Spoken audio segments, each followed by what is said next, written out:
వచనాలు చదువుకున్నాం. లూకాసు వార్త 19వ అధ్యాయము 1 నుంచి 10 వచనాలు మనం ధ్యానం చేసాం. మనం అందరం చదువుకున్నాం.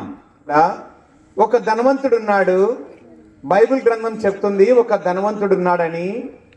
ఆ ధనవంతుడికి ఇంకొక చక్కటి అర్హత ఉంది. ఆయన చక్కని గవర్నమెంట్ ఉద్యోగి అని. ఆయన ఏ గవర్నమెంట్లో ఉద్యోగం చేస్తున్నాడు అంటే ఆర్థిక వ్యవస్థలో అన్నిటినీ కూడా ఆయన గుప్పిట్లో ఉండే చక్కటి ఉద్యోగంలో అతను ఉన్నాడు. మంచి ఉద్యోగము, 2 ధనవంతుడు, 3 తనకి గృహము కూడా ఉంది, 4 తను కొద్దిగా పొట్టివాడు అని బైబిల్ గ్రంథం చెప్తుంది. కొద్దిగా లోపం ఏమన్నా ఉంటే కొద్దిగా పొట్టివాడు అంతే, కానీ మిగతా ఏమీ లోపాలు కావు. ధనవంతుడు, 2 గవర్నమెంట్ ఉద్యోగి.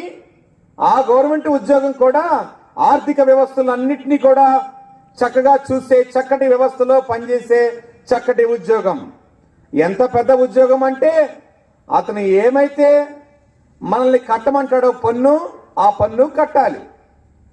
ఇంక దానికి మార్పు లేదు, దానికి భేదము లేదు, దానిలో రాజీ కూడా లేదు, డిస్కౌంట్ కూడా లేదు. మీ భాషలో ఖచ్చితంగా అతను వేసిన లెక్కకి ఖచ్చితంగా కట్టవలసిందే. అటువంటి చక్కటి హోదాలో ఉన్న ఉద్యోగి. అయితే ఇతనికి ఒక ఆలోచన వచ్చింది. ఈ ధనవంతుడికి, ఈ ఉద్యోగస్తుడికి ఒక ఆలోచన వచ్చింది. ఏమి ఆలోచన అంటే, అయ్యా యేసయ్య అనే ఒక దేవుడు ఉన్నాడు. మనం ఇందాక చదివాం మత్తయి సువార్త 11వ అధ్యాయం 28వ వచనం. ఆ వచనం ఏం స్పష్టంగా చెప్తుందంటే, ప్రయాసపడి భారం మోస్తున్న సమస్త ప్రజలారా నా యొద్దకి రండి. ఏంటి ఈయన దగ్గరికి రమ్మంటున్నాడు? ఏంటి ప్రయాస అంటున్నాడు? ప్రయాస ఉంది, భారము ఉంటే నా దగ్గరికి రమ్మంటున్నాడు. అవును, మనం ఎవరి దగ్గరికి వెళ్తాం? ఇంతకీ ఎవరి దగ్గర క్యూగా నిలబడతాం? ఎవరి దగ్గర డబ్బులు ఇచ్చి మరీ ఓపీలు రాయించుకుంటాం? ఎవరి కోసం వేచి ఉంటాం? మన దేహంలో ఒక ప్రయాస ఉంటే, ఈ దేహంలో అనారోగ్యము మనం చుట్టుకొని ఉంటే, ఈ దేహంలో బలహీనతలు చుట్టుకొని ఉంటే, ఆ యొక్క డాక్టర్ గారి దగ్గరికి వెళ్ళి అక్కడ కూర్చొని వేచి ఉండి ఓపీ రాయించుకొని డబ్బులు చెంగిలిచ్చి ఆయన చూస్తే బాగుండు, ఆయన చెయ్యి పడితే బాగా ఉంటుందట, మా ఇంటి పక్కన ఉన్న గ్రామస్తురాలు కూడా తగ్గిందట, లేకపోతే మా ఇంటి ఎదురున్న వారికి కూడా మంచి ఆరోగ్యం వచ్చిందంట కదా, ఆయనకి మంచి నైపుణ్యం గల డాక్టర్ గారు, ఆయన చూస్తే మనం స్వస్థపరచబడతామని ఆ ప్రయాసతో భారంతో వెళ్తాం. ఎంత ప్రయాస అంటే త్వరగా తగ్గిపోవాలి, త్వరగా నేను బాగుపడాలి. అంతెందుకండి, వృద్ధాప్యంలో ఉన్న ముసలమ్మ కూడా త్వరగా ఈ కర్ర లేకపోతే బాగుండు, నా నడుము మళ్ళీ చక్కగా నిలిస్తే బాగుండు, ఇంకొన్ని సంవత్సరాలు నా పళ్ళు ఉంటే బాగుండు, అన్ని రుచికరమైన పదార్థాలు తింటే బాగుండని వారికి కూడా ప్రయాస ఉంటుంది. ఎంత వృద్ధాప్యంలోకి వెళ్తున్నా ఏదో ఒక ప్రయాస. చిన్నప్పటి నుంచి ప్రతి మనుషుడికి ప్రయాస ఉంటుంది. బాలుడైన పుట్టిన మొదలుకొని ఊహ వచ్చిన దగ్గర నుంచి వృద్ధాప్యంలో పండు ముసలమ్మ వరకు ప్రయాస ఉంటుంది, భారం ఉంటుంది. మాకు ప్రయాస లేదయ్యా, మాకు భారం ఏది లేదయ్యా అంటే వారు కొద్ది మనుషులు మాత్రమే కనపడతారు. వారు ఎక్కడ ఉంటారంటే హైదరాబాద్లో ఒక మానసిక సంబంధమైన ఆసుపత్రి ఉంటుంది. అక్కడ వారిని దర్శిస్తే వారు మనకు కనపడతారు. మీ పేరేంటయ్యా అంటే చంద్రబాబు నాయుడు గారు అని చెప్తారు. వారిలోనే ప్రయాస ఉండదు, భారం ఉండదు. మిగతా సామాన్య ప్రజలందరికీ కూడా ప్రయాస ఉంటుంది, భారం ఉంటుంది. ఏదో ఒక ప్రయాస మనల్ని గుచ్చుకుంటూ ఉంటుంది, ఏదో ఒక భారము మనల్ని వేధిస్తూ ఉంటుంది. మరి ఈయన ఎవరు? అసలు ఈయన ఎవరు? ప్రయాసపడి భారం మోస్తున్న సమస్త ప్రజలారా అంటున్నాడు.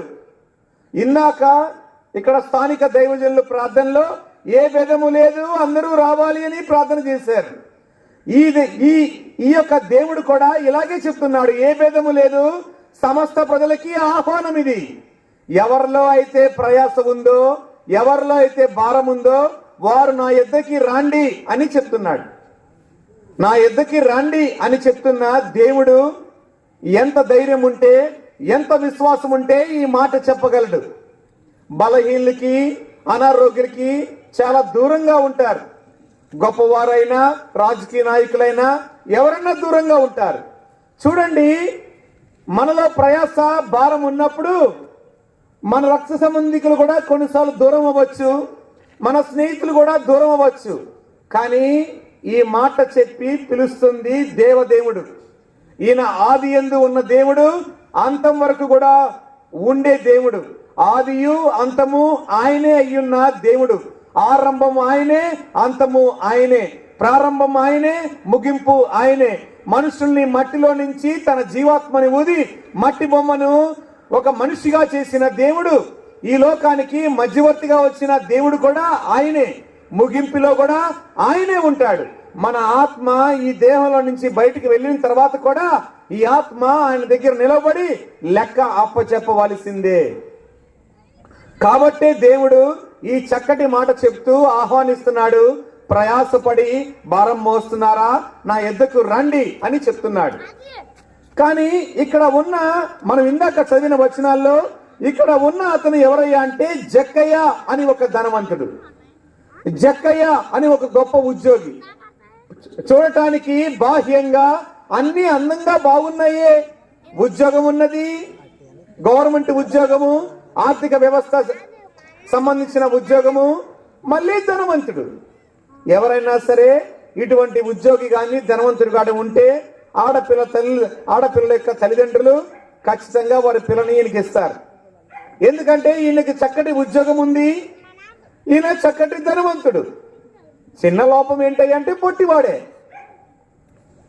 చూడండి, చెప్పులు కొద్దిగా ఒక అంగుళం చెప్పు కనుక కొద్దిగా వెనకాల హీల్స్ అంటారు, అవి వేసుకుంటే ఆ పొట్టి కూడా కనపడదు, ఎత్తుగానే ఉంటాం. ఆ పొట్టి లోపమే కాదు ఈ రోజుల్లో. కానీ ఈయనకు కూడా ఒక ప్రయాస ఉందంట, ఈయనలో కూడా ఒక భారం ఉందంట. ఈయనలో ఏం ప్రయాస ఉంది, ఈయనలో ఏం భారం ఉంది అంటే దేవుడు వాక్యం చెప్తుంది. చూడండి, 3వ వచనం కనుక చూస్తే లూకా సువార్త 19వ అధ్యాయము 3వ వచనం. యేసు ఎవరో అని చూడగోరెను గాని. ఈయనలో ప్రయాస ఏంటయ్యా అంటే, ఈయనలో ఉన్న భారం ఏంటయ్యా అంటే యేసు ఎవరో చూడాలని ఇష్టపడుతున్నాడు. ఇది ఈయనలో ఉన్న ప్రయాస, ఇది ఈయనలో ఉన్న భారం. చూడండి, ఎవరికైనా ఈ ప్రయాస ఉంటుందా, భారం ఉంటుందా? దేవుణ్ణి చూడాలి, దేవదేవుణ్ణి చూడాలి అనే ప్రయాస భారము ఎవరికి ఉంటది? ఎవరైతే నిజంగా దాని గుండా వెళ్తున్నారో, ఆ సమస్య గుండా వెళ్తున్నారో, నిజంగా ఆందోళన చెంది ఉన్నారో, నిజంగా ఆవేదనలో ఉన్నారో, నిజంగా వాళ్ళ యొక్క మనసు వేదనతో బాధిస్తూ ఉందో, ఆ ప్రయాస, ఆ భారము వారికి మాత్రమే ఉంటది. చూడండి, ఈ జక్కయ్య గారికి ఉద్యోగం ఉన్నప్పటికీ, ఈ జక్కయ్య గారికి ధనవంతుడు ఉన్నప్పటికీ యేసు ఎవరో చూడగోరాలని ఇష్టపడ్డాడు. యేసయ్య మార్గాన వెళ్తున్నాడు కాబట్టి యేసయ్య ఎవరో చూడగోరాలని ఇష్టపడుతున్నాడు. నేను ఈ మధ్య ఒక పుస్తకం చదివానండి. ఆ పుస్తకంలో ఒక సాక్ష్యం ఉంది. ఆ సాక్ష్యం ఏం చెప్తుంది అంటే, ఆయన ఒక నరహంతకుడట.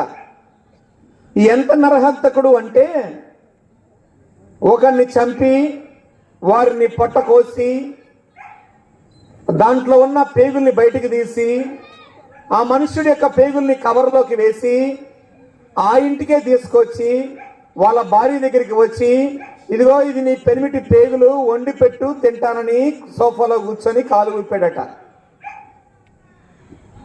అటువంటి నరహంతకుడిని మీరు ఇంతవరకు తెలియదు కాబట్టి మీకు పరిచయం చేస్తున్నా. కాలు ఊపుతూ కూర్చున్నాడట. ఆ తల్లి మూర్చపోయింది. అక్కడున్న కొంతమంది ప్రజలు యవనస్తులు అనుకున్నారట, ఇతన్ని దేవుడి దగ్గరికి తీసుకువెళ్ళాలి, ఈయన్ని ఖచ్చితంగా దేవుడి దగ్గర తీసుకెళ్ళాలి, నిజ దేవుడు అంటే ఇతనికి చూపియాలి. ఈయన ఇంత హత్య చేసి కూడా ఇంత ధైర్యంగా ఆ ఇంటికి వచ్చి ఎలా చెప్పగలుగుతున్నాడు? ఈయనకి ఒప్పుకోలు లేదా, పాప ప్రీతి లేదా, పాప భయం లేదా, పాప ఆందోళన లేదా, పోలీసులు పట్టుకుంటారే తీసుకెళ్లి జైల్లో వేస్తారని ఆందోళనకు లేదా అని చెప్పి అక్కడ ఉన్న యవనస్తులు వారికి ఒక భారం వచ్చింది, వారికి ఒక ప్రయాస వచ్చింది. ఎలాగైనా సరే ఈ యొక్క నరహంతకుడిని ఖచ్చితంగా ఒక సేవకుడికి తీసుకెళ్ళాలని అనుకున్నారు. ఆ గ్రామానికి ఒక సేవకుడు వచ్చాడు. ఆ సేవకుడు పేరు భగత్ సింగ్ గారు. సిక్కుల కులంలో అన్యుల్లో పుట్టిన చక్కటి సేవకుడు. మంచి ధనవంతుడు, బాల్యమందే చక్కటి దూరదేశంలో చదువుకొని చక్కటి జ్ఞానవంతులుగా ఉత్తీర్ణులై దేవుడి సేవకి పిలబడిన వ్యక్తి. ఆయన గ్రామానికి వస్తే ఆ వాక్యాన్ని ఎలాగైనా సరే ఇతగాడికి వినిపించాలని చెప్పి, ఆ సత్య సువార్తను వినిపించాలని చెప్పి అతగాడిని లాక్కొని వచ్చారు. బతిమలాడారు, ప్రార్థన చేశారు. రాన్న ఒక్కసారి మా చర్చికి ఆహ్వానించారు.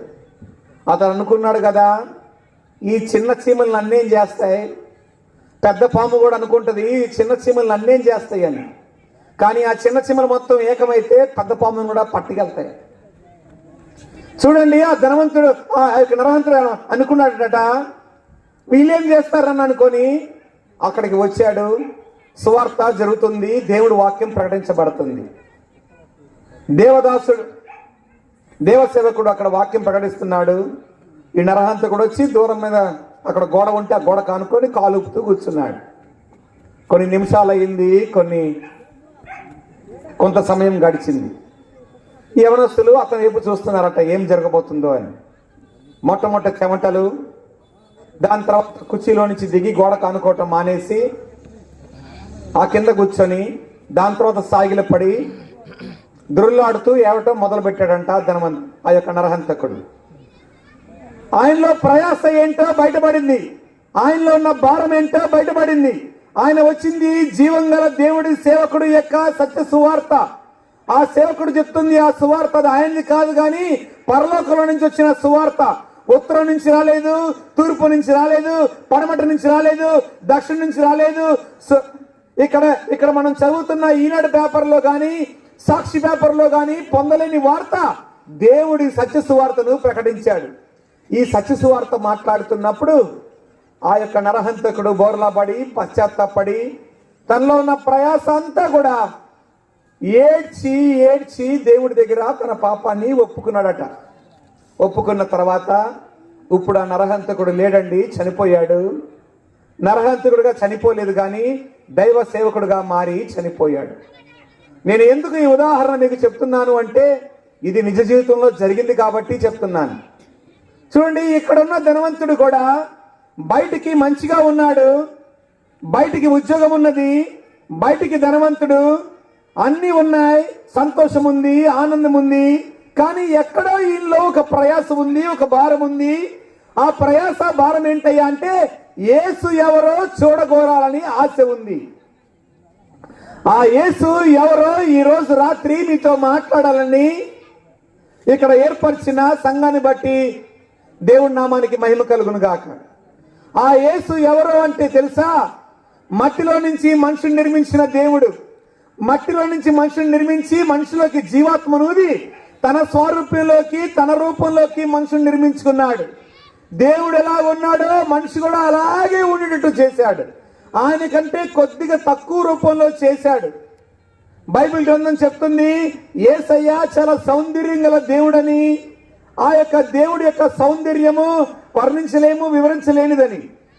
అటువంటి సౌందర్యం కంటే కొద్దిగా తక్కువగా దేవుడు మనిషిని సృష్టించాడు. కానీ మనుషుడు దేవుడికి దూరం అయ్యాడు. మనుషుడు దేవుడికి దూరమై తన ఇష్టానుసారంగా చేస్తూ బ్రతుకుతూ ప్రారంభించాడు. దేవుడి యొక్క ఇష్టాల్లోకి, దేవుడి యొక్క సహవాసంలోకి మనుషుడు ఇష్టపడలేదు. బాల్యమందు చిన్నపిల్లాడు భయం వచ్చినప్పుడు తల్లి అమ్మ అని కేక వేస్తాడు. పెద్దవైనాక స్నేహితుడు అంటాడు, ఇంకొద్ది పెద్దవైనాక లోకం అంటాడు, ఇంకొద్ది పెద్దకైనాక యూట్యూబ్ అంటాడు, ఇంకొద్ది పెద్దకైనాక ఈ మందు తాగితే నాకు నెమ్మది అంటాడు. ఇలా తల్లిదండ్రుల నుంచి దూరమైన మనుషుడు లాగానే దేవుడి దగ్గర నుంచి మనుషుడు కూడా దూరం అయిపోయాడు. దూరం అయిపోయి ఆ ప్రయాసని, ఆ భారాన్ని ఆయన సంతోషంతో, సమాధానంతో ఈ లోకంలో దొరికే వాటితోనే ఆనందించాలనుకున్నాడు. కానీ యేసయ్య ఇచ్చే నెమ్మది, యేసయ్య ఇచ్చే సమాధానము, యేసయ్య ఇచ్చే శాంతి ఇంక ప్రపంచంలో కూడా ఎవరు ఇవ్వలేరు అని దయచేసి మీరు తెలుసుకోవాలని మా హృదయపూర్వకమైన విన్నపం. చూడండి, ఈ ధనవంతుడు, ఈ ఉద్యోగి యేసు ఎవరో చూడగోరాడు. ఎందుకో తెలుసా? ప్రయాసపడుతున్న వారులారా నా ఎద్దుకు రాండి అని పిలుస్తున్నాడు కాబట్టి ఈ పిలిచే దేవుడు ఎవరో అని చూడగోరటానికి ఇష్టపడుతున్నాడు. అక్కడికి వెళ్ళాడు.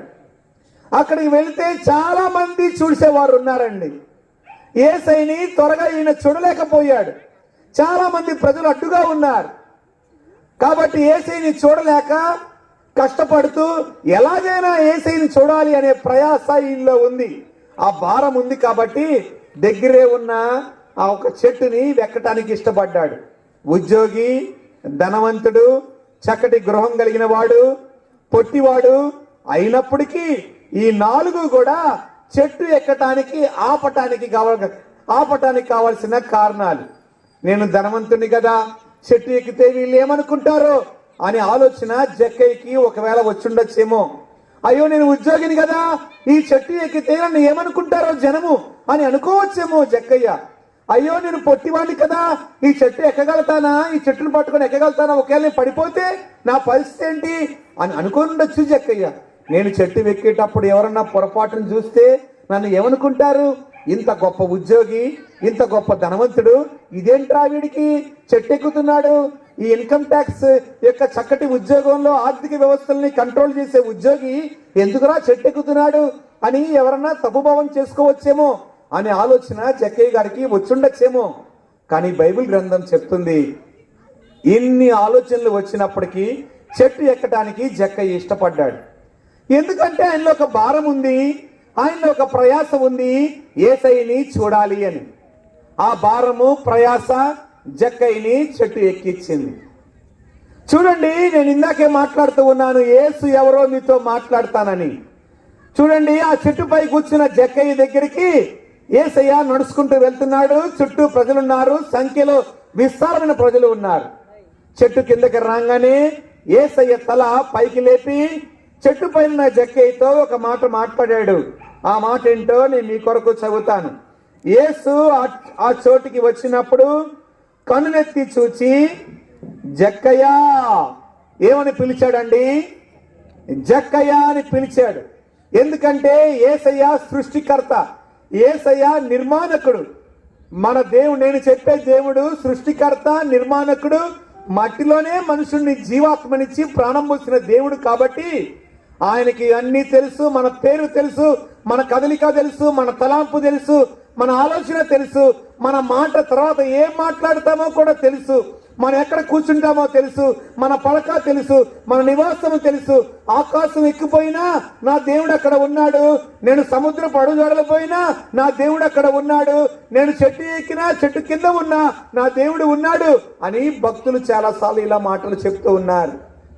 దేవుడు సర్వభూమి మీద అధికారం కలిగేవాడు. దేవుడు సార్వభౌమ గల అధికారం ఉన్నది. మనిషి సృష్టించిన దేవుడికి సార్వభౌమ అధికారం ఉన్నది. మనుషుని పేరు పెట్టి పిలిచే చక్కటి అధికారం ఉన్నది. అన్నీ తెలుసు కాబట్టి ఆయన కనులెత్తి జక్కయ్య అక్కడ ఉంటాడని ఆయనకి తెలుసు కాబట్టి ఆ చెట్టు దగ్గరికి వచ్చి అక్కడ ఆగి ఆయన కనులు పైకెత్తి జక్కయ్య అని పిలవటం మనం చూస్తాం. నేను ప్రకటించే దేవుడు మనల్ని పేరు పెట్టి పిలిచే దేవుడు అని గుర్తు పెట్టుకోవాలి. ప్రయాసతో భారంతో వచ్చిన ప్రతి ప్రజల్ని పేరు పెట్టి పిలిచే దేవుడు. ఓపీ రాస్తే నీ ఓపీ చూసి, ఆ ఓపీలో నీ పేరు చూసి, ఆ ఓపీలో నీ వయసు చూసి, ఆ ఓపీలో నీ ఊరు చూసి డాక్టర్ గారు నిన్ను పేరు పెట్టి పిలిచి కూర్చోమ్మా అంటే ఎంత సంబరపడిపోతామో మనం.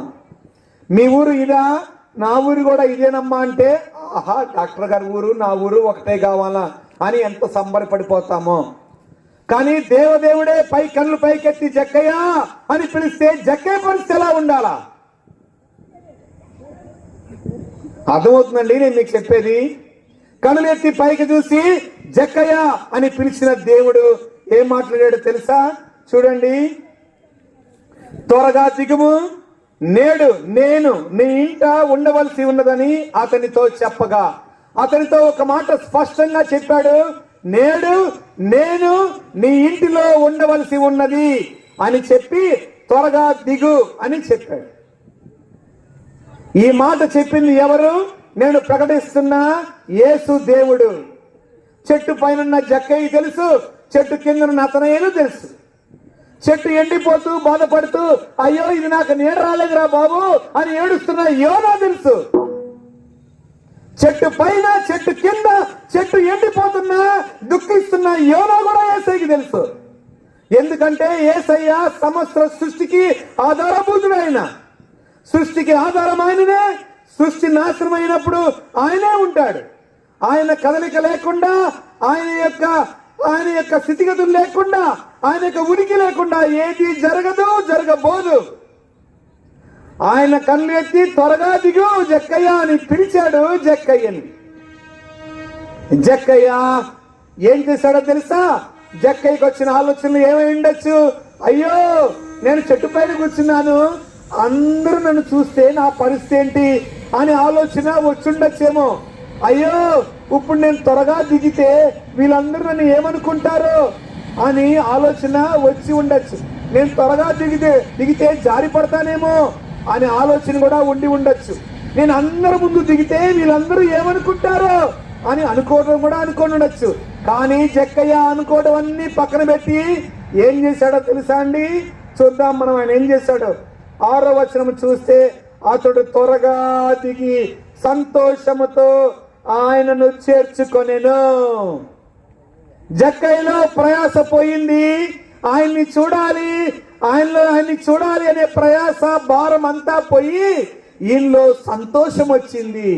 ఎందుకో తెలుసా? యేసయ్య మాట విన్న వారి హృదయంలో సంతోషం ఉంటది. దేవుడి మాట విని అంగీకరించిన వారి హృదయాల్లో సంతోషం దేవుడు నింపుతాడు. ఎవరైతే దేవుడి మాట విని వాటిని అంగీకరించి దాని ప్రకారం నడుచుకోవడానికి ఇష్టపడతారో వారి హృదయాల్లో సంతోషం నింపటము ఖాయం. చూడండి, భక్తులు అంటున్నారు, ఆయన నమ్ముకున్న ప్రజలు, ఆయన మాట ప్రకారం నడిచిన ప్రజలు బిచ్చమైనట గాని, వారి ముఖములు లజ్జకైనట గాని నేను చూడలేదు, చూడబోను కూడా అని భక్తులు సాక్ష్యం ఇస్తున్నారు. సింహము పిల్లలను ఆకలి కొని ఉంటాయి కానీ ఆయన నమ్ముకున్న బిడ్డలు, ఆయన విశ్వాసం ఉంచిన బిడ్డలు, యేసే దేవుడు, ఆయనే సృష్టికర్త, ఆయనే నాకు జీవాన్ని ఇచ్చాడు, నన్ను పేరు పెట్టి పిలిచే దేవుడు ఆయనే అని ఎందరైతే విశ్వాసం ఉంచుతారో వారందరి హృదయాల్లో సంతోషాన్ని నింపే దేవుడు. నేను ప్రకటించే దేవుడు సంతోషాన్ని నింపే దేవుడు. చూడండి, ఇక్కడ జక్కయ్య హృదయంలో సంతోషాన్ని నింపాడు. ఆ జక్కయ్య త్వరగా దిగి వచ్చి సంతోషంతో నిండుకొని ఉన్నాడు. నిండుకున్న తర్వాత ఏం జరిగిందో చూద్దామా? కింద వచనాల్లో, అందరూ అది చూచి ఈయన పాపి అయిన మనుషుని యొద్ద బస చేయు వెళ్ళనని చాలా సనుకుకొని. మనం ఇందాకేమనుకున్నాం, అక్కడ చాలా ప్రజలు ఉన్నారు. ఈ ప్రజలందరూ కూడా ఏమనుకుంటున్నారు తెలుసా? చాలా సనుక్కున్నారండి. మనకి దేవుడు ఇచ్చిన నాలుక ఎందుకో తెలుసా అండి? దేవుణ్ణి స్మరించుకోవటానికి, దేవుణ్ణి జ్ఞాపకం చేసుకోవటానికి. కరోనా దినాల్లో ఎలా ఉన్నామో తెలుసా? మనము అమ్మో, బయటికి వెళితే ఎవరి ముక్కులో నుంచి గాలి వచ్చి నా ముక్కుకు తగులుకుంటుందో బాబో అని భయంతో వణుకుతూ బతికిన దినాలవి. బయటికి రాకుండా ముక్కుకి, మన నోటికి చక్కటి మాస్కులు ధరించి ఎంతో భద్రంగా కాపాడుకున్న దినాలయ్యి. ఎవరన్నా కరోనాతో చనిపోతే ఆ ఇంట్లో వాళ్ళ దగ్గర కూడా పోకుండా దూరంగా ఉన్న దినాలవి. అయ్యో, అతను చనిపోయాడే పాపం అని చెప్పి వారి గురించి బాధపడే దినాలవి. అప్పుడు చాలా భయంతో, బాధతో, దిగులుతో, చింతతో మనం బ్రతికిన దినాలవి. చూడండి, ఆ దినాలు ఎప్పుడెప్పటికీ మరవకూడదు. ఆ దినాలని అనుమతించింది కూడా దేవుడే. ఇక్కడ ప్రజల్ని అనుమతించింది కూడా దేవుడే. ఈ ప్రజలు ఏం చేస్తున్నారు తెలుసా? చాలా సనుక్కుంటున్నారు. ఏమని సనుక్కుంటున్నారు తెలుసా? ఈయనేంట్రా దేవుడు అంటున్నారు, ఒక పక్క దేవుడు అంటున్నారు ఈయనేంట్రా ఈ పాపింటికి పోతున్నాడు, ఈయన దేవుడైతే పాపింటికి ఎందుకెళ్తాడు? ఈయన దేవుడైతే మా ఇంటికి రావాలా, లేకపోతే చక్కగా బాగున్న వాడి ఇంటికి వెళ్ళాలా? ఈయనేంట్రా బాబు ఈ పాపింటికి పోతున్నాడు అని జనములు చాలా సనుక్కున్నారు. ఇప్పుడు జనాల్ది తప్పంటారా లేకపోతే జక్కయ్య తప్పంటారా? వింటున్నారమ్మా? జక్కయ్య ఎంత తప్పు లెక్కలు వేసి వారిని ఎంత హింసించుంటే వారు అలా సనుక్కొని ఉండరు. జక్కయ్య వేసిన లెక్కలకి ఎంత మానసిక వేదన పడుంటారు వాళ్ళు. నువ్వు తిన్నా తినకపోయినా నాకు సంబంధం లేదు, నా డబ్బులు నాకు ఇచ్చి కడతావా లేదా అని కూర్చున్న జక్కయ్య మీద ఎంత కోపం ఉండాలా ప్రజలకి? డబ్బు కడతావా కట్టవా? మా పై అధికారులు అడుగుతున్నాడు, నాకు డబ్బులు కట్టాల్సిందే అని చెప్పి ఖచ్చితంగా, కఠినంగా, క్రూరంగా లెక్క డబ్బులు తీసుకుంటున్నాడు. కాబట్టి అక్కడున్న జనులందరూ కూడా ఈ జక్కని ఏమంటున్నారు తెలుసా? ఇతడు పాపి. 5 సంవత్సరాల పాటు ముఖ్యమంత్రులు ఉంటారు. 5 సంవత్సరాల పాటు దాకా మౌనంగానే ఉంటారు ప్రజలు. తీర్పు ఇచ్చారు కాబట్టి మౌనంగానే ఉంటారు. 5 సంవత్సరాల తర్వాత వాడి రహస్యాన్ని ఆ యొక్క ఓటు గుర్తుతోటి ఉపయోగిస్తారు. అతను మంచి చేస్తే మళ్ళీ పట్టం కడతారు, మంచి చేయకపోతే పట్టాన్ని తీసి ఇంకొకరి పట్టం కడతారు ప్రజలు. దేవుడే అధికారాన్ని ప్రజలకు ఇచ్చాడు. ఇక్కడ కూడా ఈ ప్రజలందరూ కూడా చాలాగా సొరగడానికి దేవుడే వారి నోర్లకు అధికారం ఇచ్చాడు. ఎందుకంటే ఈ జక్కయ్య చేసిన పరిస్థితి అది. ఈ జక్కయ్య అందరి దగ్గర డబ్బులు వసూలు చేసుకుంటూ అధికంగా డబ్బులు బాదుతూ అతను ధనాపేక్షకి, దురాశకి పాలైపోయిన వ్యక్తిలాగా ఉన్నాడు. ధనవంతుడివి కదా, ఉద్యోగస్తుడివి కదా, ఇంకా చాలే ఆగంటే ఎక్కడ ఆగాడు? రక్తము తాగే ఒక పురుగు ఉంటుంది. ఏంటండి అది? ఏమండి?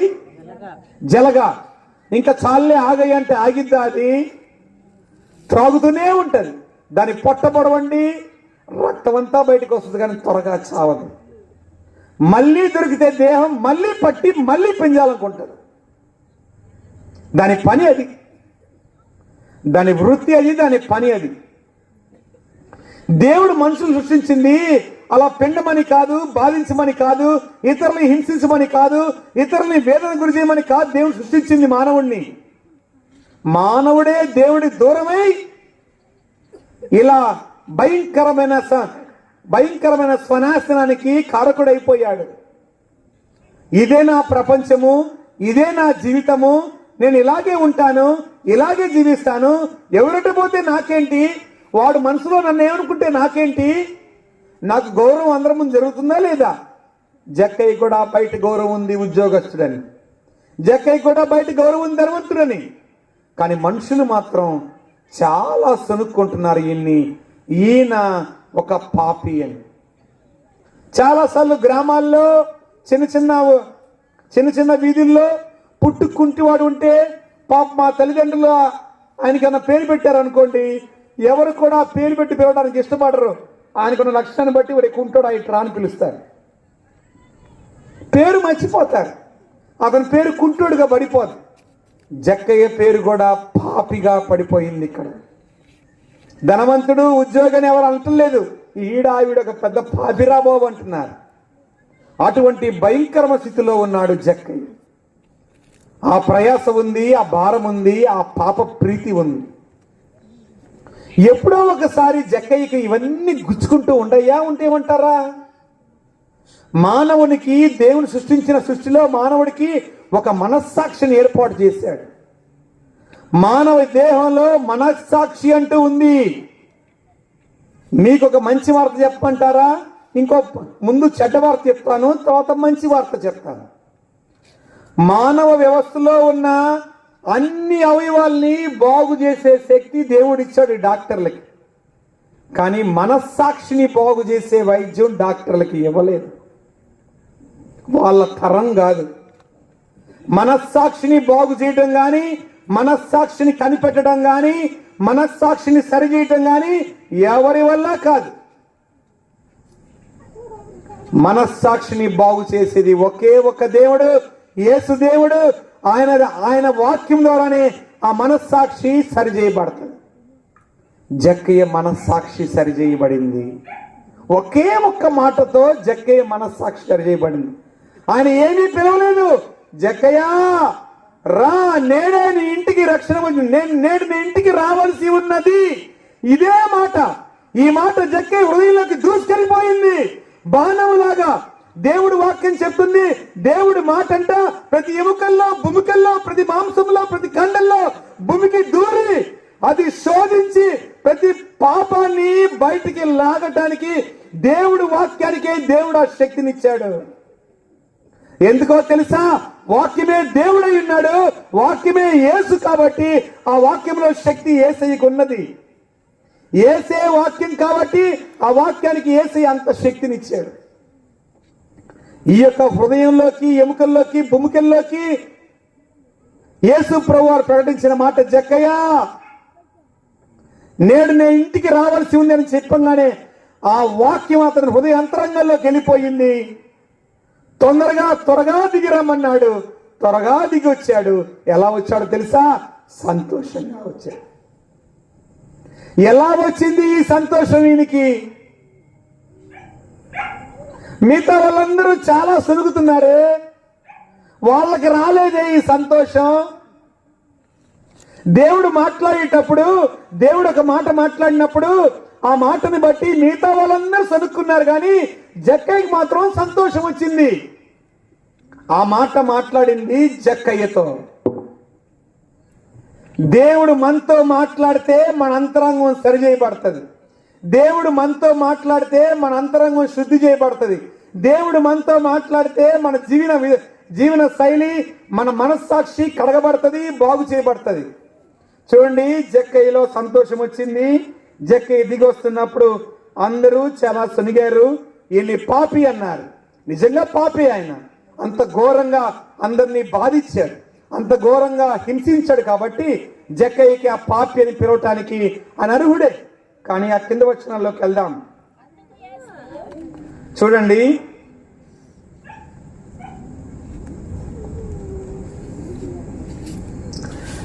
ఎనిమిదో వచనం.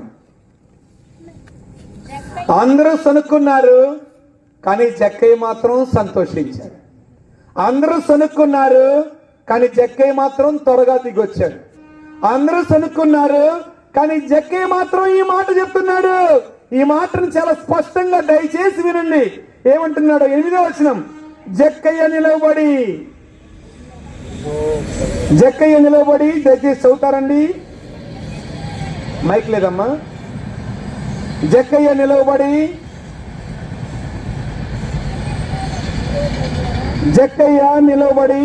ఇదిగో ప్రభువా, నా ఆస్తిలో సగము బీదలకు ఇచ్చుచున్నాను. నేను ఎవని యొద్దనైనను అన్యాయముగా దేనినైనను తీసుకొని ఎడల అతనికి 4 గంటలు మరలా చెల్లింతును. అతనికి 4 గంటలు మరలా చెల్లింతును అని ప్రభుతో చెప్పాను. చూడండి, జక్కయ్య నిలబడి ఇదిగో ప్రభువా సంతోషించాడు. తన నోట్ల నుంచి వచ్చే మొట్టమొదటి మాట ఇదిగో ప్రభువా. ప్రభువా అంటే ఆయన సార్వభౌమ అధికారానికి జక్కయ్య సాష్టాంగ నమస్కారం చేసి తన యొక్క సార్వభౌమ అధికారానికి యేసయ్యను ప్రభువా అని సన్మానించి, దేవుడా నువ్వే దేవుడవు, నీ యొక్క అధికారానికి నేను లోపడుతున్నాను అని చెప్పి ఆయన ఏమంటున్నాడో తెలుసా అండి? ఇదిగో ప్రభువా, నా ఆస్తిలో సగము బీదలకు ఇచ్చుచున్నాను. నేను ఎవని యొద్దైనను అన్యాయముగా దేనినైనా తీసుకొని ఎడల అతనికి 4 గంటలు మరలా చెల్లింతునని ప్రభుతో చెప్పాను. ఇది మన డాక్టర్ల వల్ల సాధ్యమైందని అంటారా? చెప్పండి అమ్మా, మిమ్మల్ని అడుగుతున్నానమ్మా. వింటున్నారా? సాధ్యం కాదు. మరి పోలీసులకు సాధ్యం అవుతుందా? ఈయన కూడా అధికారి. పోలీసులు నేరుగా వచ్చి ఈయన మాట్లాడటానికి లేదు. ఈయన ఇన్కమ్ ట్యాక్స్ ఆఫీసరు. వాళ్ళకెంత అధికారం ఉందో ఈయన కూడా అంతే అధికారం ఉంది. ఈయన కూడా ఉద్యోగే. ఈయన ఉద్యోగస్తుడే, ఈయన ధనవంతుడే. కానీ దేవుడు వాక్యం అక్కడ మాట్లాడింది కాబట్టి ఆ వాక్యానికి అతని హృదయం సంతోషించి త్వరగా దిగొచ్చి ఏం చెప్తున్నాడు తెలుసా? ఇదిగో ప్రభువా, నా ఆస్తిలో సగము బీదలకు ఇచ్చుచున్నాను. సగం ఇచ్చేస్తున్నాడట, సగం బీదలకి. ఆ ఆస్తి కోసం పాపి అని తెచ్చుకున్నాడు. ఆ ఆస్తి కోసం చూడండి ఎంత హింసించాడో. ఆ ఆస్తి కోసం ఎంతమందిని ఎంత వేదన పరిచాడో. ఆ ఆస్తి కోసం ఎంతమందిని ఎంత హింసించాడో. ఆ ఆస్తి కోసం ఎంతమంది పాపము వాళ్ళ తాలిబొట్లు కూడా తీసి పాపం ఇతనికి పన్ను కట్టారు.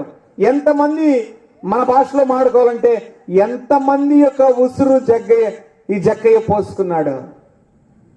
కానీ వాళ్ళందరి యొక్క పాపం, వాళ్ళందరి యొక్క అన్యాయము దేవుని ఒక్క మాట ద్వారా, దేవుని ఒక్క మాట, ప్రయాస భారం ఉంది కాబట్టే చెట్టు ఎక్కాడు, యేసుని చూడాలి అనే ఆశ తన జీవితాన్ని మార్చింది. చూడండి నా ప్రియ సహోదరి సహోదరులారా, చెట్టుపై కూర్చొని యేసుని చూడాలి అనుకున్న ఆయన జీవితమే మారిపోతే మనము కూడా వచ్చి ఈ మాటలో ఏముంది అని వినకోరితే మన జీవితము మారదా? పరిశుద్ధ గ్రంథము అని దీనికి పేరు. ఏ గ్రంథానికి పరిశుద్ధ గ్రంథం అని లేదు. ఎందుకంటే యేసయ్య తన ప్రాణం పెట్టి రక్తం కార్చి తను మరణించి తిరిగి లెగిచి తను పరిశుద్ధుడిగా జీవించి ఈ సత్యవాక్యాన్ని పరిశుద్ధమైన లేఖనాల ద్వారా లిఖించారు కాబట్టి, అనేకుల్ని వాడుకొని తన ఆత్మ సహాయం ద్వారా లిఖించబడినాయి కాబట్టి దీన్ని పరిశుద్ధ గ్రంథం అంటారు. ఈ గ్రంథం నుంచి వచ్చే ప్రతి మాట మూల్యమైనది, విలువైనది. ఈ మాట జక్కయ్యని తాకింది. జక్కయ్య సంతోషించి, ఇదిగో ప్రభువా, నా ఆస్తిలో సగము ఎవరికి ఇస్తున్నాడంటమ్మా? బేదలకు ఇచ్చుచున్నాను. చూడండి, ఈయనలో మార్పు వచ్చిందంటారా రాదంటారా? మరి చాలా జరిగిన పరిస్థితి ఏంటి? నా మాట అర్థమవుతుందమ్మా? మరి చాలా సొనిగిన వాళ్ళ పరిస్థితి ఏంటి? అప్పుడు దాకా ఆయన సొనిగారు కదా, వీడు పాప అన్నారు కదా, మరి వాళ్ళ పరిస్థితి ఏంటి? వాళ్ళలో ఏమన్నా మార్పు ఉందా? మార్పు వచ్చింది జక్కయ్యలోనే అంటారా? జక్కయ్యలోనే మార్పు వచ్చింది. జక్కయ్యతోనే దేవుడు మాట్లాడుతున్నాడు. ఎవరైతే అయ్యా నాతో దేవుడు మాట్లాడుతానని విశ్వసిస్తారో వారితో దేవుడు మాట్లాడతాడు. ఈ వాక్యం నాకు కాదు, నేను పండితుడిని, నేను పరిశుద్ధుడు, నేను గొప్పడు అనుకున్నారు అనుకోండి, దేవుడు వారిని బలవంతం చేయడు. నువ్వు బలవంతుడు కదా నాయన, నువ్వు అట్టే ఉండంటాడు. ఎందుకంటే దేవుడు వచ్చింది నశించిన దాన్ని వెతికి రక్షించడానికే యేసు ప్రభు వారి లోకానికి వచ్చారు. నశించిపోతున్న జక్కయ్య నాశనానికి వెళ్ళకూడదని దేవుడు జక్కయ్యని ప్రేమించి ఈ చక్కటి మాటలు జక్కయ్యతో మాట్లాడుతున్నాడు. అంతటితో ఆగాడా జక్కయ్య? తన ఆస్తిలో సగం ఇచ్చేస్తాను ఒప్పుకున్నాడు. అంతటితో ఆగితే బాగుంటుంది అంటారా? ఈ మాట ఆగితే చాలు కదా. అయ్యో, ఇంత మార్పా, ఇంత అన్యాయంగా ఆక్రమించి డబ్బులు అన్యాయంగా లాక్కున్న అతను ఇలా సగం ఎలా ఇచ్చేస్తున్నాడు? ఇతనిలో ఈ మార్పు ఎలా వచ్చింది? ఇతనిలో ఎలా వచ్చింది ఈ మార్పు? సగం ఇచ్చేయడానికి ఇష్టపడ్డాడు, ఇంకా లోతుకి వెళ్ళటానికి ఇష్టపడ్డాడు అండి. ఇంకా లోతు ఏంటో తెలుసా? చూడండి, ఆ కింద వచ్చిన చూద్దాం. అందుకు యేసు, కాదండి, నేను ఎవని వద్ద నేను అన్యాయముగా దేనినైనా తీసుకొని ఎడల అతనికి 4 గంటలు మరలా చెల్లింతునని ప్రభుతో చెప్పాను. ఇప్పుడు చాలా సింగుల పరిస్థితి ఏంటంటారు?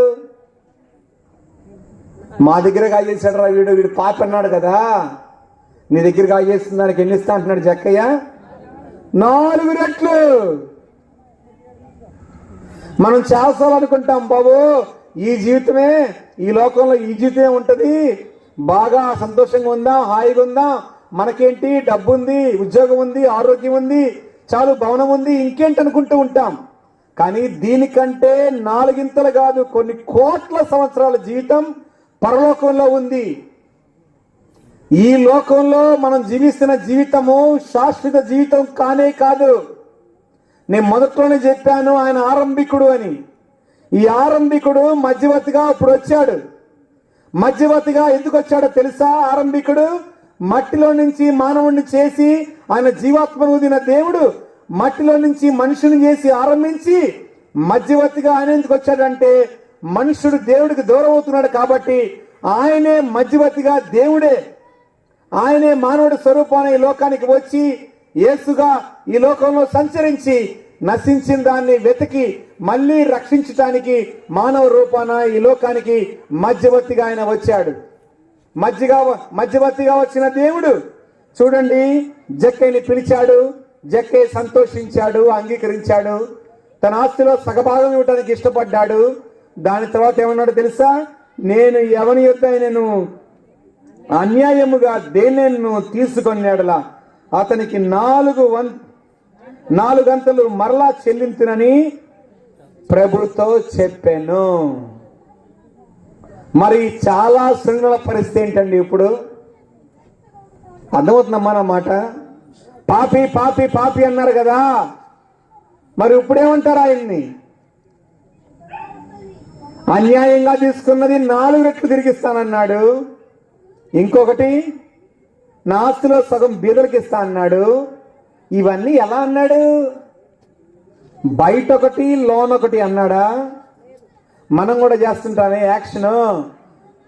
పేస్ట్ తెలుసా మీకు? క్లోజప్ కానీ కోల్గేట్ కానీ యాడ్ పేస్ట్ తెలుసా మీకు? యాడ్ అడ్వర్టైజ్మెంట్ అంటారు, అంతే ధారావాహికమ్మా తెలుగులో. ఆ మధ్య అప్పుడప్పుడు మీరు సీరియల్ చూస్తూ ఉంటారు కదా, ఎవరు లేనప్పుడు పెడతా ఉంటారు,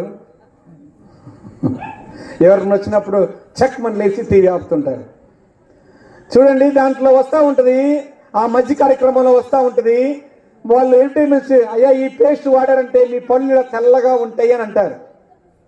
వాళ్ళు కూడా పాపం ఆ అడ్వర్టైజ్మెంట్ ఇచ్చిన వాళ్ళు కూడా ఈయన నవ్వుతారు. వాళ్ళ పళ్ళు తెల్లగా మెరుస్తూ ఉంటాయి, వాళ్ళు కూడా సంతోషంగా ఉంటారు. ఆ అడ్వర్టైజ్మెంట్ అయిపోగానే ఆ డబ్బులు తీసుకొని ఇంటికి వెళ్తారు. అప్పుడు వాళ్ళ నవ్వు ఉండదు.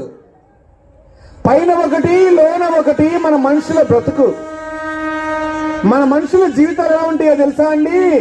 లోన ఒకటి బయట ఒకటిలాగా జీవిస్తూ ఉంటాం, లోన ఒకటి బయట ఒకటి చేస్తూ ఉంటాం.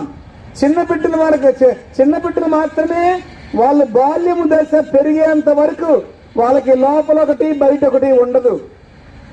అందుకనే దేవుడు యేసయ్య తన సువార్తలో చెప్పాడు కదా, ఈ బాలులే నా రాజ్యంలోకి ప్రవేశిస్తారు అని. చిన్న బిడ్డల్ని ఆటంకపరచుకుడి వారే తర్వాత వాళ్ళే దేవుడి రాజ్యానికి వారసులు అని. ఎందుకో తెలుసా అండి? వారిలో కపటం ఉండదు, వేషధారణ ఉండదు, బయట ఒకటి ఉండదు, లోన ఒకటి దాగి ఉండదు. బయటికి ప్రేజ్లాడి ఉండదు, లోన వీడు తొందరగా ముగిస్తే బాగుండనేది ఉండదు. చూడండి, మనమే ఇలా చేస్తూ ఉంటాం, పైన ఒకటి లోన ఒకటి, ఇలాంటి వేషధారణ జీవితం మనమే జీవిస్తూ ఉంటాం. కానీ ఇక్కడ జక్కయ్యకి ఆ వేషధారణ జీవితం లేదండి. లోన ఏదో దేవుడి ముందు చెప్తే చాలే అందరు సరుగుడు ఆగిపోతే అని చెప్పలేదు. ఆయన ఈ మాట దుఃఖంతో చెప్పలేదు. ఆయన ఈ మాట అయ్యో నేను కష్టపడి సంపాదించుకున్న డబ్బులు మళ్ళీ వీళ్ళకి సగం మంచాలి ఈ బేదలకి అని కోపంతో అనలేదు, అని వేదనతో అనలేదు. దేవుడి ముందు తాత్కాలికంగా చెప్తే చాలే అనుకోలేదు, హృదయం సంతోషంతో అన్నాడు. అంతరంగంలో బాహ్యములో ఒకటయ్యాడు జక్కయ్య. నేను ప్రకటించే యేసుదేవుడు అంతరంగం బాహ్యము ఒకటే చేస్తాడు, 2 చెయ్యడు. 2గా ఉండేది కపట వేషధారుడు, దానికి ఆరాధ్య దైవము అపవాది, దురాత్మ. బయటికి ఒకలాగుండు లోపలికి ఇంకోలాగుండు అని చెప్పి మనల్ని నటింపజేస్తూ ఉంటది ఈ లోకంలో. కానీ దేవదేవుడు మాత్రం అంతరంగాన్ని బాహ్యాన్ని ఒకే రకంగా శుద్ధి చేసే దేవుడు ఆయన. చూడండి, ఇక్కడ జక్కయ్య గారు నిలవబడి, ఇదిగో ప్రభువా నా ఆస్తిలో సగం పేదలకు ఇచ్చుచున్నాను, నేను ఎవరైతేనను అన్యాయముగా దేనిను తీసుకొని ఎడల అతనికి 4 మరలా చెల్లించునని ప్రభుతో చెప్పాను. ఎంత చక్కటి మాట! సంతోషంతో యథార్థతతో హృదయపూర్వకంగా దేవుడి దగ్గరికి చెప్పాడు. ఈ చెప్పటం వల్ల ఇతని జీవితం మారిపోయింది. చూడండి, నేను ఇంతకుముందే చెప్పాను, ఒక నరహంతకుడు ఒక సేవకుడు వాక్యం చెప్తూ ఉంటే గోడ కానుకొని కూర్చొని కాలు ఊపుతున్న నరహంతకుడు ఆ యొక్క గోడ మీద నుంచి ఆ కుర్చీలో నుంచి లేచి దిగి వచ్చి కింద కూర్చొని బొక్కబార్లబడి బొల్లాడి ఏడ్చి తన పాపాన్ని ఒప్పుకున్నాడు. పోలీసులు సాధ్యమైనదా? అధికారులకు సాధ్యమైనదా? ఎవరికీ సాధ్యం కాలేదండి. కానీ దేవుడికి సాధ్యం. యేసు దేవుడు అంతరంగాన్ని బాగు చేసే దేవుడు, అంతరంగాన్ని శుద్ధి చేసి బాగు చేసే దేవుడు. పొట్టి జక్కయ్య యొక్క అంతరంగాన్ని శుద్ధి చేశాడు. ఆ దురాశని, ధనాపేక్షని శుద్ధి చేశాడు. పాపపు ప్రీతిని శుద్ధి చేశాడు. ఆ యొక్క దోచుకుని తత్వం నుంచి శుద్ధి చేశాడు. అందరూ కూడా ఇతను పాపి అంటే దేవుడు ఏమంటున్నాడు తెలుసా? చూడండి, ఆ కిందకు వచ్చిన వచనంలో చూస్తే, అందుకు యేసు దేవుడు చెప్పిన సాక్ష్యం ఏంటో తెలుసా? అందుకు యేసు ఇతడును అబ్రహాము కుమారుడే. ఎందుకనగా నేడు ఈ ఇంటికి రక్షణ వచ్చి ఉన్నది. ఎవరైతే దేవుడు చెప్పినట్లు చేస్తారో ఆ ఇంటికి రక్షణ వస్తుంది. బైబిల్ గ్రంథం చెప్తుంది 2 గృహాలు ఉన్నాయట. ఆ 2 గృహాలు చక్కగా నిర్మించబడ్డాయట. 2 గృహాలు కూడా బాగున్నాయి. 2 గృహాలు కూడా చక్కటి బేల్దారు మేస్త్రులతోటి, పెయింట్ మేస్త్రులతోటి, చక్కటి నైపుణ్యం కలిగిన ఇంజనీర్లతోటి కట్టబడేటట్టు చేశారు. అన్ని కూడా 2 బిల్డింగ్లు కూడా కట్టబడ్డాయి. ఒకటి త్వరగా కట్టబడింది, ఒకటి నిదానంగా కట్టబడింది. కానీ 2 బిల్డింగ్లు కట్టబడ్డాయి. 2 బిల్డింగ్లు పక్క పక్కనే ఉన్నాయి. 2 బిల్డింగ్లు కట్టబడ్డాయి. కట్టబడిన బిల్డింగ్లు 2 అయిన తర్వాత ఇద్దరు కూడా గృహ ప్రవేశం పెట్టుకున్నారు. ఇంటి ఓపెనింగ్ పెట్టుకున్నారు. ఇంటి ఓపెనింగ్ కి పెద్దలు వచ్చారు, చుట్టుపక్కల వాళ్ళు వచ్చారు, బంధువులు, స్నేహితులు వచ్చారు. బాగా చక్కగా కట్టుకున్నావయ్యా, ఎంత చక్కటి ఇల్లు, మేము ఎప్పటికి ఇల్లు కట్టుకోవాలనుకొని వెళ్ళిన వారు ఉన్నారు. అయ్యో ఇతనెందుకు ఇల్లు కట్టాడు, ఏం పాపం చేసి కట్టాడు అని వ్యసనపడి వెళ్ళిన వారు ఉన్నారు. బయటికి నవ్వుతే ఇదిగో నీ గిఫ్ట్, మరి నాకేం గిఫ్ట్ ఇస్తావని ఆశించే వాళ్ళు ఉన్నారు. ఇలా రకరకాల ఆలోచనలతో వచ్చి 2 గృహ ప్రవేశాలు అయిపోయినాయి. కానీ కొన్ని దినాలు అయినాయండి,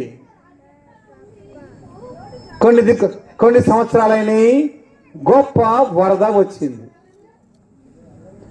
ఆ వరదకి ఒక గృహం కూలిపోయింది, ఒక గృహం అలాగే నిలిచింది. వర్షం ఆగిపోయింది, వాతావరణము చల్లబడింది, సూర్యుడు ఉదయించడం మొదలుపెట్టాడు, రోడ్ల మీద నీరు ఆగిపోవటం మొదలుపెట్టింది, రోడ్డు మీద ఉన్న నీళ్లు అన్నీ కూడా కాలువలోకి వెళ్ళిపోవటం మొదలుపెట్టినాయి, రోడ్లు ఆరిపోయినాయి.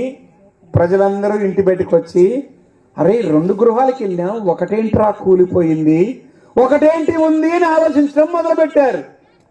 బైబిల్ వాక్యం చెప్తుంది, ఎవరైతే దేవుడు మాట విని దాని ప్రకారం కట్టుకుంటారో వర్షం వస్తుంది, తుఫాను వస్తుంది, భయంకరమైన ఆపద చెప్పి రాదు, అది అనుకోకుండా వస్తుంది. అనుకోకుండా వచ్చినప్పుడు కూడా దేవుడి వాక్యానుసారంగా కట్టబడిన గృహం ఎప్పటికీ ఉంటది. దానికి ఎప్పటికీ ఏ చలనము లేదు. ఏదో ఒకటిలే పైకి బాగుంటే చాలేని కట్టుకున్న గృహము శ్రమల్లో, శోధనలో, వర్షములో, తుఫాన్లో కుప్పకూలిపోతుంది. కానీ ఇక్కడున్న జక్కయ్య గృహం మాత్రం ఏముంది అంటే తెలుసా? ఏమంటున్నాడు యేసయ్య? అందుకు యేసు ఇతడును అబ్రహాము కుమారుడే. విశ్వాసులకు తండ్రి అయిన అబ్రహాము యొక్క కుమారుడుగా జక్కయ్య పేరు మార్చబడింది. పొట్టి జక్కయ్య పేరు పాపిగా చూశాం, పొట్టి జక్కయ్య పేరు అబ్రహాము కుమారుడు అనిగా మనం చూశాం. దాని తర్వాత ఏముంది తెలుసా? ఎందుకనగా నేడు ఇంటికి రక్షణ వచ్చింది. గొప్ప రక్షణని జక్కయ్య సొంతం చేసుకున్నాడు. అబ్రహాము కుమారుడుగా తన సాక్ష్యాన్ని మార్చుకున్నాడు. తన జీవిత శైలి మారిపోయింది. అబ్రహాము కుమారుడుగా పిలువబడ్డాడు. తన ఇంటికి రక్షణ తెచ్చుకున్నాడు. ఇవన్నీ ఎలా సాధ్యమయ్యింది? ఒక్క పూటలోనే, కొన్ని నిమిషాల్లోనే, కొన్ని గంటల్లోనే ఎలా ఈ మార్పు కొన్ని దినాలు జరగలేదండి. ఈ మార్పు కొన్ని సంవత్సరాలు జరగలేదండి. ఈ మార్పు కొన్ని క్షణాల్లోనే, నిమిషాల్లోనే జరిగింది. ఆ నిమిషాలు, క్షణాలు ఇప్పుడైండొచ్చేమో. ఈ నిమిషాలు క్షణాలు నీ కోసమేనేమో ఈ వాక్యం దేవుడు ఇక్కడ ప్రకటిస్తున్నాడు. ఆ పొట్టి చెక్కే స్థితిలో ఒకవేళ నువ్వు ఉన్నావేమో, బయటికి నవ్వుతూ సంతోషిస్తూ లోన ఏడుస్తూ అందరూ నిన్ను సనుక్కుంటూ అందరూ నిన్ను పాపి అంటుంటే ఆ వేదన తట్టుకోలేక ఏడుస్తున్నావేమో. కానీ నీకు ఒక చక్కటి శుభవార్త, దేవుడు నిన్ను ప్రేమిస్తున్నాడు. దేవుడు గొప్పవారి కోసం రాలేదు, మంచివారి కోసం రాలేదు, కానీ నశించిన దానిని చదువుతారమ్మా 10వ వచనం, నశించిన దాన్ని వెతికి రక్షించుటకు మనిషి కుమారుడు వచ్చినని అతనితో చెప్పెను. ఎవరైతే నశించిపోతున్నారో, ఎవరైతే నరకానికి రెడీగా ఉన్నారో వారి కోసం దేవుడు వచ్చాడు.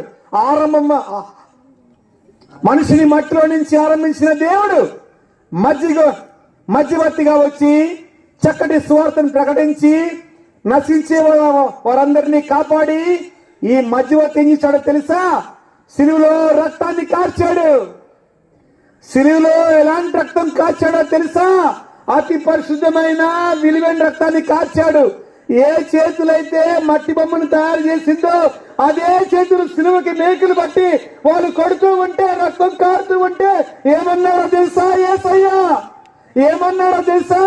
తండ్రి, వీరు ఏం చేసినారో వీరికి తెలియదు, వీరు పాపాన్ని మన్నించు అని ఏడ్చిన పెదవులవి, కన్నీరు పెట్టుకున్న కనులవి, రక్తం కారుతున్నా వారిని క్షమించిన దేహం అది, పొడుస్తున్నా ఎగతాళి చేస్తున్నా హేళనకరమైన మాటలు మాట్లాడుతున్నా, అయ్యా నువ్వు దేవుడు కుమారుడు అయితే శిలువ దిగి రావచ్చుగా అని ఆందోళన చేసి హేళన చేస్తూ ఉంటే దేవుడు ఏమన్నాడో తెలుసా?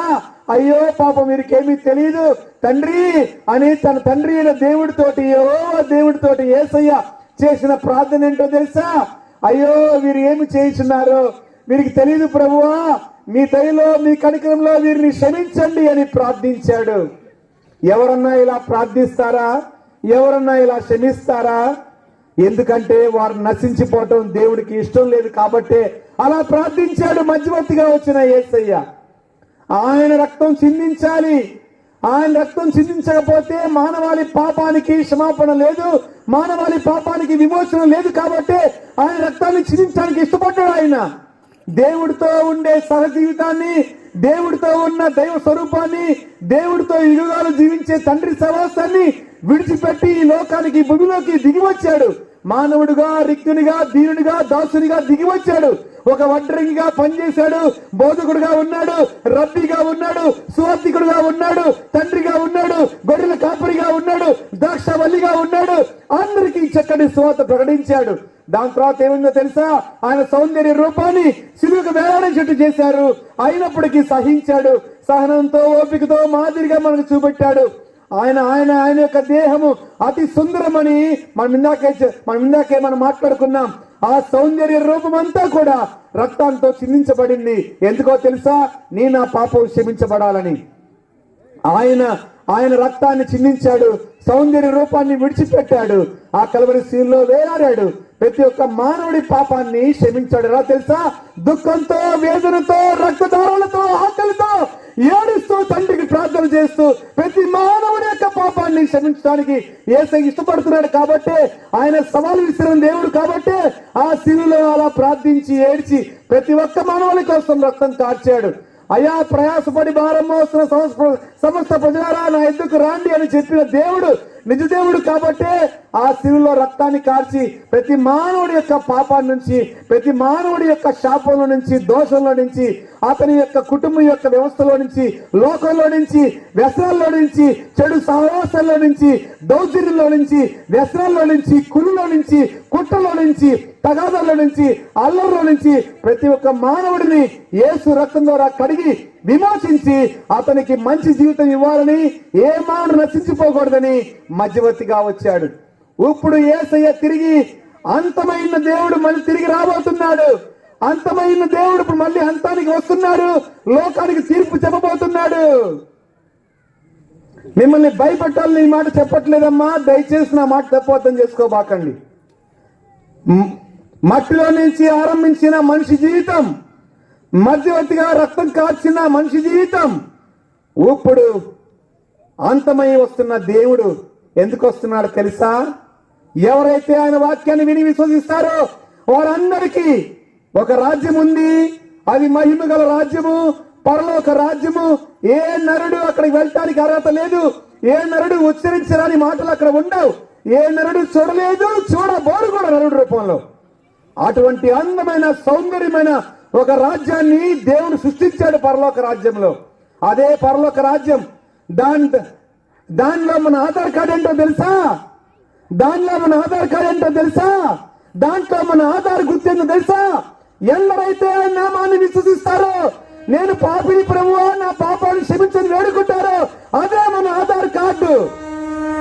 ఆ పరలోక రాజ్యానికి మనం ఎక్కిపోవటానికి అదే మన ఆధార్ కార్డు.